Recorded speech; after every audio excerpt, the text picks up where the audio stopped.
안녕하세요. 경전 읽어주는 여자 여유주입니다. 여기영.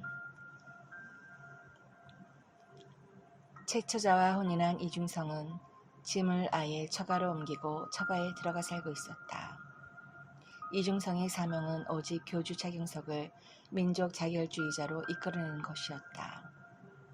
보청교 세력으로서 국권 회복을 도모하려는 일은 그에 앞서 조만식 선생이 몇 년 동안이나 추진해오던 일이었다. 선생이 결연히 상투를 자르고 수호사를 떠날 때 이중성은 어떻게든지 이 사명을 완수하겠다고 맹세하였다. 그러나 교주 차경석은 철저한 비폭력 민중운동가였다. 3.1 운동 때처럼 사람들이 다치고 그쳐서는 안 된다는 게 그의 생각이었다.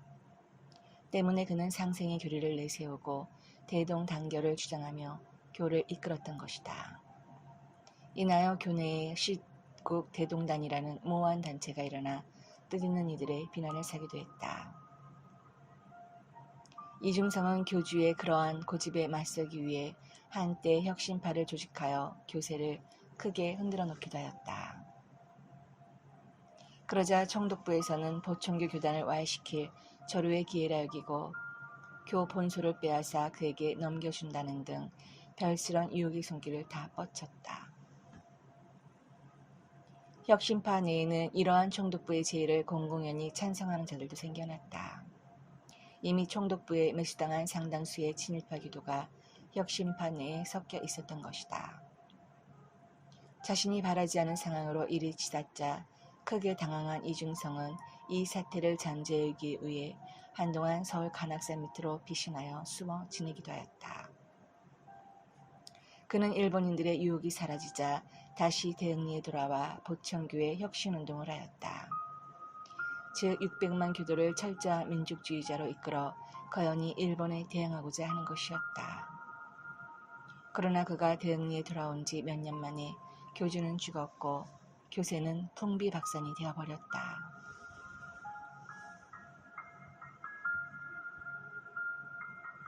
차라리 그가 야심이 있어 겉으로 총독부의 제의를 받아들이는 척하고 안으로 교단을 지키며 순임금 노릇을 했더라면 그렇게까지 되진 않았을 것이다.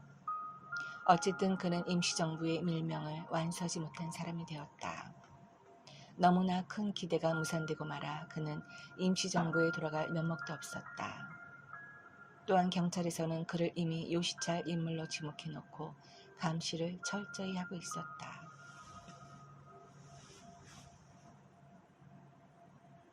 이러한 세월을 지내면서도 이중성 내간의 금슬은 세상에 이를 데 없이 좋았다. 이들 내의 금슬이 얼마나 좋았던지 이웃 사람들이 말하기를 단 하루만이라도 저렇게 살아왔으면 원이 없겠다 하며 부러워했다고 한다. 목격자들의 말에 의하면 그 당시 유성기를 틀어놓고 내가 신식춤을 추었다고 하니 과연 다들 얼마나 부러워했겠는지 가히 짐작할 만한 일이다. 또한 천하의 기남자와 신녀가 상투머리에 쪽을 지고 그렇게 앞서가는 생활을 했다고 하니 과연 이 글을 읽는 독자들에게 어떻게 이해될지 심히 궁금하기도 하다. 아무튼 이중성 내에는 그렇게 하락한 생활을 하면서 슬하에 딸 둘, 아들 하나를 두었다. 아들은 낳기도 전에 부부가 상의하여 인수라는 이름을 지어두었고 낳은 후에 그 이름을 그대로 부르고 있었다. 이중성은 부록의 나이가 되자 학문에 대한 열정이 더욱 높아졌다. 때문에 나를 지새우는 때가 많았다. 하기야 늘 감시를 당하고 있는 처지라 달리 어디에 마음을 쏟을 데도 없었으리라. 그의 아내 최처자 역시 밤마다 자신이 쓴 신서를 읽으며 진세의 일을 정리하고 있었다. 최처자는 이미 100여 권의 신서를 만들어 두었고 남편에게 그것을 읽는 법을 대략 가르쳐주기도 하였다. 최처자는 가끔 남편에게 말하였다. 우리 인수는 새 옷만 입혀야 합니다. 이것저것 기운 옷을 입혀서는 아니 됩니다.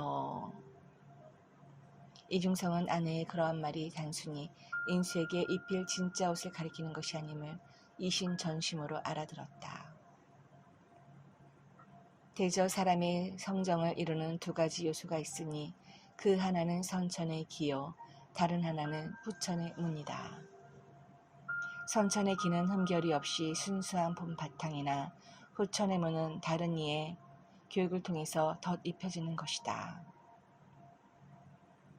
그런데 이 사람 저 사람 거치는 교육이란 자칫 누더기 옷처럼 순수한 봄바탕을 그르치기 십상이며 오히려 본래 지닌 예지를 흐리게 하기 일쑤이다.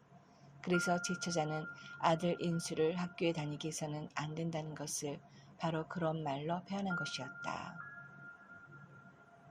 아내가 인수를 자기에게 맡기고 당장 어디로 가기라도 할 듯 그런 말을 힘주할 때마다 이중성은 아직 인수가 학교에 가긴 어린 나이고 해서 깊이 따지고는 늘 그리하겠소 하고 대답하였다. 그러던 어느 날이었다. 제처자가 유난히 정성 들여 집안을 청소하고 목욕을 하더니 옷을 정갈히 갈아입었다.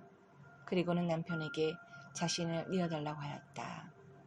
이중성은 무심코 그 말을 들어주었다. 그런데 조금 전까지만 해도 생생하기만 하던 아내가 갑자기 가쁜 숨을 몰아쉬고 있었다. 우리 앵수는 새 옷을 입혀야 하니도 기운 옷을 입혀서는 아니 되니도. 제처자는 그 말을 마지막으로 남기고 잠이 들듯이 돌연 숨을 거두었다. 아들 인수의 나이 6살 되던 해 정월 29의 날이었다. 이때 제처자의 나이 33살이었다. 이중성은 그제서야 불현듯 아내가 전날 밤 했던 말을 상기하게 되었다. 저는 인쇄의 명이 33까지입니다. 신명세계의 일을 알 리가 없는 이중성은 실로 천만 뜻밖이었다. 비록 그 말을 듣기는 했으나 설마 하는 마음으로 까마득히 잊고 있었다. 더구나 아내는 늘 건강하고 부지런했다. 하여 이중성은 아내가 막 숨을 멈추는 긴박한 상황에 이르러서야 아내가 죽는 줄 알았던 것이다. 너무나 허허로운 일이었다. 남과 일몽이란 바로 이를 두고 한 말이었다. 어린 인수는 어머니가 잠이 든 줄 알았다. 그리고 제처자의 상여는 인수가 잠이 들어 있을 때 나갔다. 때문에 인수는 어머니를 땅에 묻는 것을 보지 못했다.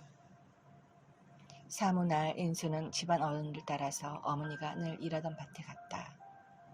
그런데 거기에 있어야 할 어머니는 없고 예전에 없던 묘가 하나 있었다. 어른들은 그 묘 앞에 음식을 차려놓고 어린 인수에게 절을 2번 하라고 하였다. 인수가 2번 절하고 나서 아버지에게 물었다. 어머니는 어디 갔어요? 그러자 집안 어른이 대신 대답하였다. 하늘나라에 가셨단다. 하늘나라가 어딘지 모르는 인수는 그 어른에게 다시 물었다. 언제 오셔요? 곧 오신다. 이 묘가 쫙 갈라지면서 오신다. 어른이 묘를 손가락질하고 두 손으로 묘가 쫙 갈라지는 형상을 신용하며 하는 말이었다. 인수는 그 말을 고대 들었다. 그날부터 인수는 날마다 묘를 찾아갔다. 묘가 쫙 갈라지고 어머니가 그 속에서 나오는 것을 보려는 것이었다. 인수가 묘를 찾아가는 때는 항상 해가 비릉봉에 2발쯤 남아있을 무렵이었다. 어머니는 인정상간댁에 갔을 때에도 늘 그때쯤 돌아오셨기 때문이다. 이중성은 어린 아들의 그러한 정황을 보자니 마음이 더욱 처연해졌다. 딸들은 그래도 철이 조금 들었기에 제 어미의 죽음을 알고 있었다. 하나 인수는 죽음이라는 말조차도 잘 모르고 있는 상태였다. 때문에 제 누나들이 어머니가 죽었다고 슬퍼하는데도 인수는 그저 같이 놀아주지 않는다고 심통을 부렸다. 하지만 심통을 부리다가도 해가 비릉봉에 몇 발 남아있지 않다 싶으면 뚝 그치고 어머니의 묘소로 달려갔다. 그리고 해가 넘어가며 맥없이 돌아왔다. 딸들은 제 어미가 보고 싶으면 진등으로 가서 인정상가를 만났다. 평소 늘 어미를 따라 인정상가 댁에 가고 그랬는데 어미가 항상 딸들에게 나중에 어미가 보고 싶으면 인정상가님을 찾아뵈어라는 말을 했기 때문이다. 그러나 인수는 그저 새카만 눈으로 어미가 돌아오기를 기다리고 있을 뿐이었다. 이중성은 이를 보다 못하여 하루는 나무를 하러 다니는 동네 큰 아이들에게 인수를 데리고 다니도록 하였다. 그리고 인수 어미의 묘에서 멀리 떨어진 곳에서 나무를 하도록 당부하였다. 이들은 대개 집안 형편이 어려운 보청교인의 자손들이었다. 때문에 학교에는 다니질 못하고 나무나 하는 처지였다. 하지만 다들 똑똑하여 어문 정도는 읽을 줄 알았다. 이들 중에 제일 총명한 아이가 배시성을 가진 태간이라는 아이였고 배태간은 인수보다 나이가 10살가량이나 위였다. 태간이는 인수의 집안 형편을 잘 알았다. 또한 그는 어떻게든지 인수가 어머니를 잊고 자라게 하려는 인수 아버지의 뜻도 잘 알고 있었다. 하여 그는 인수를 잘 달래어 나무하는 데까지 데리고 갔다. 그리고 심심치 않게 이야기도 해주며 해놓은 나무도 가져다 모으도록 하였다. 그런데 해가 거의 질 무렵 나무찜을 만들어 놓고 보니 인수가 보이지 않았다. 이에 크게 당황한 태간이는 아이들을 다 동원하여 인수를 찾았으나 어디에도 없었다. 아이들은 두려움에 떨면서 참혹한 일을 상상하였다. 그 당시엔 국사봉에 얼룩배기 표범이 있어 해만 넘어가며 가끔 동네까지 들어와 개를 물어가는 일도 심상찮게 있었기 때문이다. 태간이가 아이들을 다 몰고 동네에 내려와 어른들에게 인수와 실종을 말하자 온 동네 장정들이 횃불을 들고 인수를 찾아 나섰다. 이중성은 마침 그날 작업에 나갔다 늦게 돌아왔다. 동네에 들어서니 온 동네가 발칵 뒤집혀 인수를 찾고 있는 중이었다. 순간 그는 짚히는 바가 있어 급히 아내의 무덤으로 달려가 보았다. 아내의 무덤에 이르러 보니 과연 인수는 무덤 앞에 쓰러져 자고 있었다.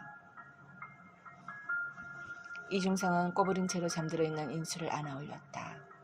자식을 안고 집에 돌아오는 이중성의 눈에서는 눈물이 비오듯 흘러내렸다. 인수는 뜨거운 물기가 얼굴에 쏟아지자 잠에서 깨어났다. 하나 그 어린 것은 어째서 아버지가 자신을 안고 가며 우는지 몰랐다. 이날 밤 이중성은 당장에 집을 팔았고 날이 밝자 대흥리에서 10리나 떨어진 계화동으로 이사를 하였다.